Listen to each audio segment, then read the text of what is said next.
Bismillah.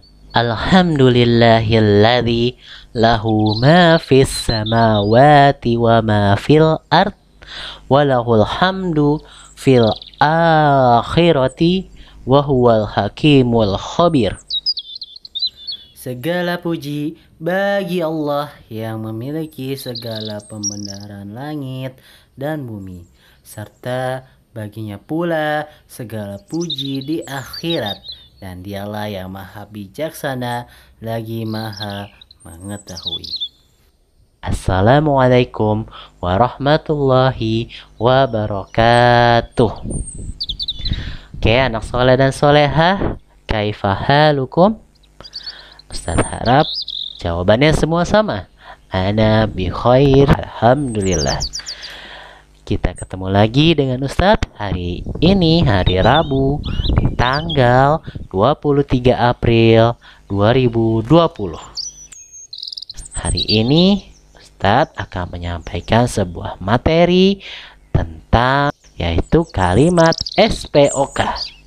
Nanti untuk selanjutnya akan dilanjutkan melalui materi. Yuk disiapkan, sebelumnya Ustadz beri waktu, siapkan alat tulisnya, bukunya, dan semua yang berhubungan dengan materi. Barakallahu fikum. Ini dia materinya, yaitu kalimat SPOK atau dibaca disingkat dengan SPOK. Nah, kita sebelum itu kita kenalan dulu yuk dengan kalimat SPOK.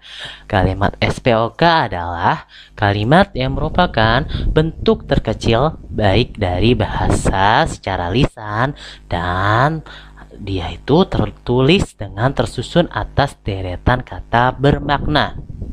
Dalam menyusun kata menjadi sebuah kalimat, kita harus memperhatikan SPOK. Apa itu SPOK? Dalam sebuah kalimat memiliki unsur-unsur kalimat yang terdiri atas subjek yang disingkat dengan S, kemudian predikat yang disingkat dengan P, yang terakhir adalah objek yang disingkat dengan O, dan yang paling terakhir lagi, salah, ada keterangan. Jadi SPOK adalah S-nya itu apa? Subjek, P-nya predikat, O-nya objek, dan K-nya adalah keterangan. Nah, untuk agar lebih paham, kita lanjut ke next selanjutnya. Next. Nah, nih Masya Allah banyak sekali ya unsur-unsur kalimat. Yang pertama adalah subjek. Nah, biar lebih keren kita pakai pointer option set. Nah, subjek yaitu adalah yang melakukan suatu pekerjaan tertentu dalam kalimat. Pada umumnya, subjek berupa kata benda, semisal nama panggilan seseorang, hewan, tumbuhan, benda, dan lainnya. Yang perlu diingat anak soleh dan soleha, subjek biasanya diletakkan di awal kalimat. Nih, Ustadz udah merahin. Subjek itu letaknya di awal kalimat. Gampangnya itu seperti itu. Nah, Ustadz beri contoh di sini adalah Aisyah sedang menyiram tanaman. Nah, penjelasannya subjek pada kalimat di atas adalah Aisyah.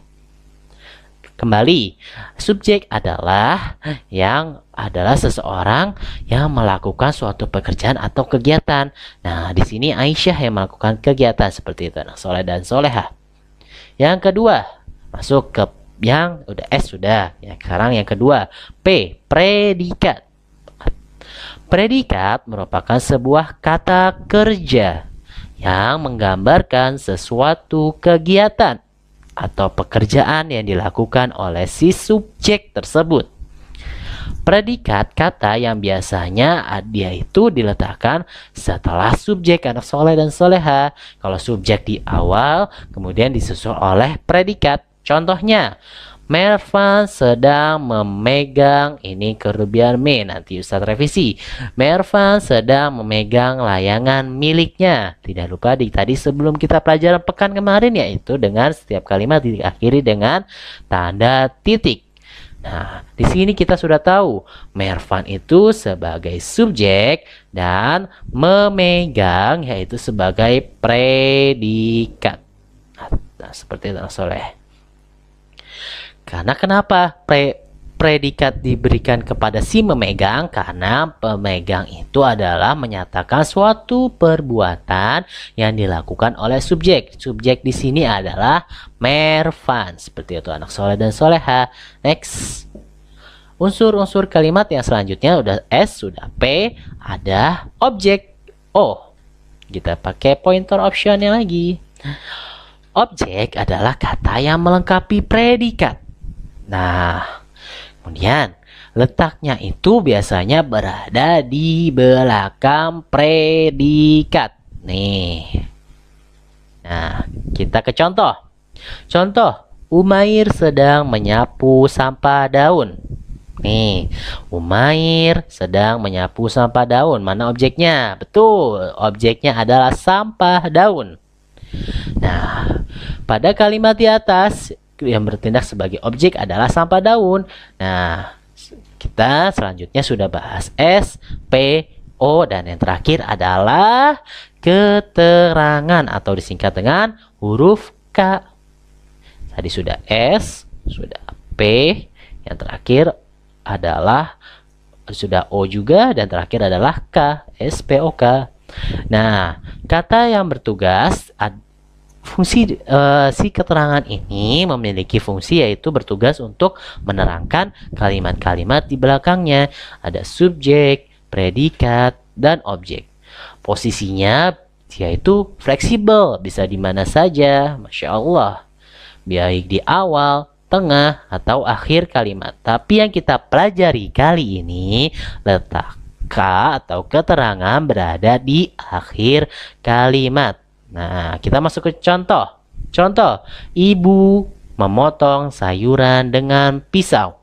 Penjelasannya, pada kalimat di atas menggunakan keterangan alat, yakni menggunakan keterangan pisau. Keterangan alat tersebut menjelaskan sebuah alat yang digunakan untuk membantu perbuatan sebuah si subjek itu. Jadi, si ibu dia motong sayuran pakai apa? Pakai pisau. Nah, pisau itu untuk memperjelas kalau si ibu itu memotong sayurannya menggunakan pisau. Seperti itu anak soleh dan soleha. Nah, di contoh pertama ada bakso nih, Masya Allah. Bakso, ada bakso besar, ada bakso kecil, ada sawinya, Masya Allah, barakallahu fiik. Ada bawang gorengnya juga. Nah, kalimat katanya sebelum menjadi kalimat ada di sebelah kanan. Ada bakso, ada makan, ada udin, ada di rumah. Untuk kata-kata ini agar menjadi sebuah kalimat, maka disusun. Maka disusun menjadi seperti ini. Udin makan bakso di rumah. Tidak mungkin menjadi seperti ini. Bakso makan udin di rumah, atau di rumah bakso makan udin. Seperti itu soleh dan soleha. Contoh yang kedua, ada rumah, menyapu, halaman, dan Siti. Untuk menjadi sebuah kalimat dari kata-kata tersebut, maka menjadi Siti menyapu halaman rumah. Pelajaran sebelumnya, Ustaz sudah mengajarkan tentang penggunaan tanda baca titik. Nah, jangan lupa ketika di akhir kalimat diakhiri dengan tanda titik. Toyib, selanjutnya macam-macam keterangan yang ada. Yang pertama, keterangan tempat. Itu bisa di, ke, dalam, dan pada. Keterangan waktu ada pada, dalam, sebelum, dan sesudah. Keterangan alat ada dengan, keterangan tujuan ada supaya, agar, dan demi. Keterangan cara ada dengan dan yakni. Keterangan penyerta ada bersama dan beserta. Nah, soleh dan soleha, diulang-ulang ini ya audionya karena ini agak sedikit sulit. Karena ada keterangan tempat, waktu, alat, tujuan, cara, dan penyerta. Bisa dibaca-baca ulang nanti. Nah, sekarang Ustadz akan menjelaskan lebih lanjut nantinya di video penjelasan tentang contoh penggunaan SPOK secara lengkap. Barakallahu fiik. Taib, Ustadz akan menjelaskan sedikit contoh-contoh tentang penggunaan kalimat SPOK.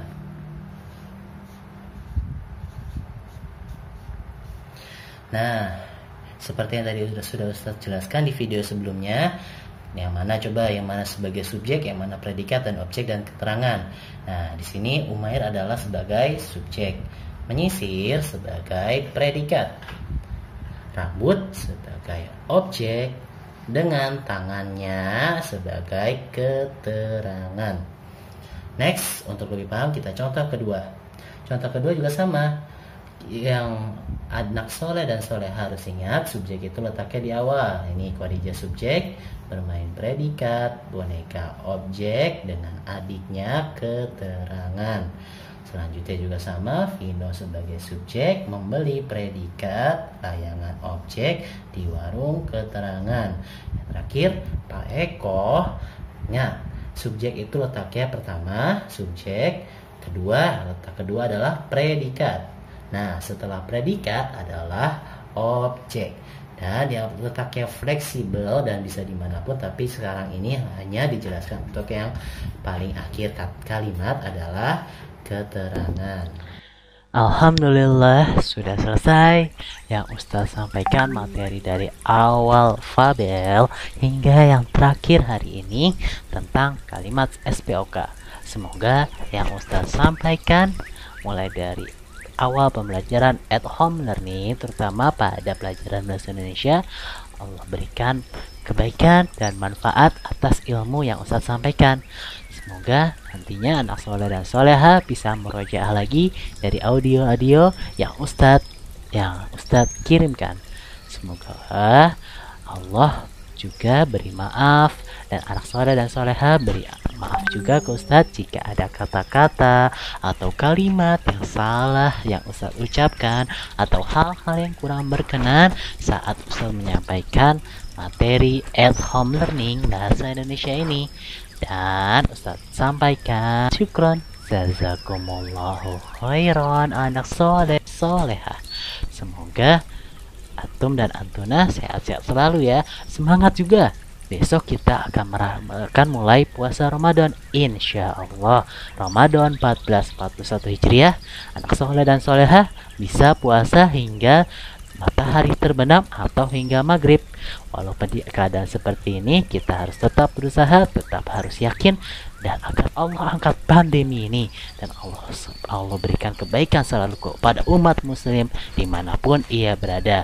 Terakhir dari Ustaz, Subhanaka Allahumma wa bihamdika asyhadu an la ilaha illa anta astaghfiruka wa atubu ilaih. wassalamualaikum warahmatullahi wabarakatuh. Alhamdulillah. Eits, tunggu dulu, belum selesai. Ada video dari YouFit Kids. Ini semoga bermanfaat untuk anak soleh dan soleha untuk menyambut bulan suci Ramadan. Barakallahu fikum. Belajar doa harian.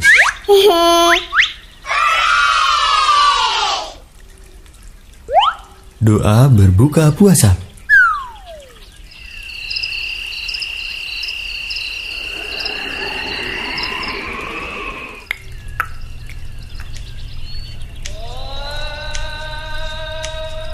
Alhamdulillah sudah azan maghrib.